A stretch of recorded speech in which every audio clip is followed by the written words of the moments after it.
Verse of the day. Today I want to talk about provision, specifically cultivating a better ability at a clearer vision of the provision that God has set before us. And His Word does promise us provision as His children.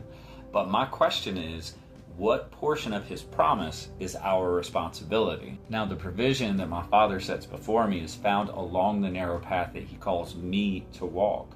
And some of the steps I'm required to take daily is in the defending of my faith from an enemy that would pull me from this path, and my faith being the perspective of the identity that Christ gives as a new creation, righteous in His sight, redeemed, set free, His child, and an heir to what my Father has promised me, as I have found myself in line with right relationship with my God and my Father, knowing that I am a son because I know Him, operating from a place of relationship. Now, our verse of the day comes out of one of my favorite books for sure, because this guy was closest to Jesus, John 14:12-14, and it says, "Most assuredly I say to you, he who believes in me, the works that I do, he will do also, and greater works than these will he do, because I go to my Father, and whatever you ask in my name, that I will do, that the Father may be glorified in the Son. If you ask anything in my name, I will do it." So what sticks out here to me is when He says, if you ask anything in my name. So what does that mean? Well, I would argue that the name of God is not just a name, but also an expression of His character. Therefore, when we ask in His name, the expectation is that we are actually flowing from the place of His character, and that our requests are produced from a place of submission to His identity in us. And so our requests, in at least some way, should bear the fruit of His image. His will being done on the earth as it is in heaven is stating that I am a conduit by which His will is completed. But here's the catch. If I never operate from the belief that His will is even possible, or align myself with the character of His nature, then what hope do I have of being a vessel properly useful for the expression of who He is?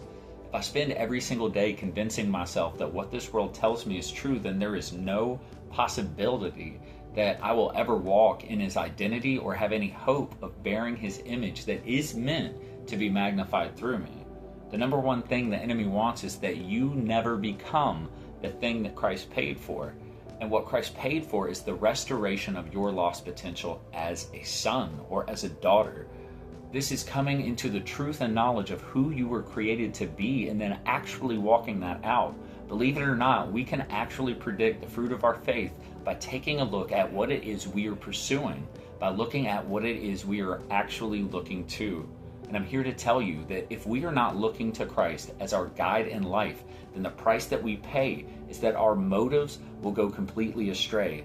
Foundationally, our motivation has to be in Christ. If the way and the truth of my life is not in Him, the only other option of my focus will inevitably be on me. And when I attach myself to my own will and my own way, that is a path of destruction every single time. And if I do not edify the Spirit within me, if I fail to feed my own faith, then what I become is a hindrance along the path that God has made for me. And from that place, becoming frustrated at God for my choice of chasing my own tail and then failing at it is spiritual lunacy. Listen to me when I say, He has already made a way. You need only to obey. Our submission to God is how we give permission to God.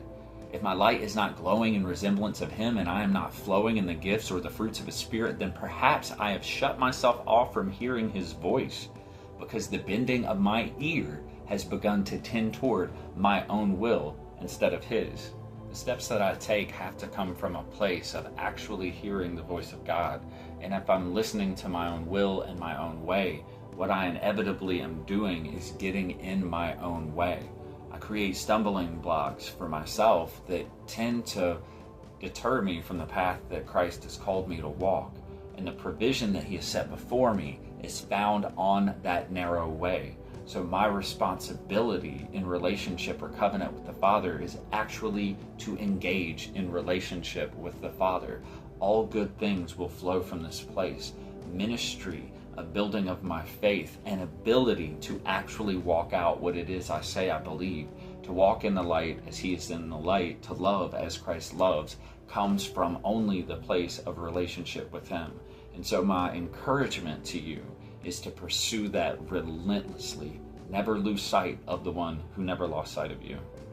I hope you guys enjoyed this. I hope it was edifying, and I hope you guys have a good night.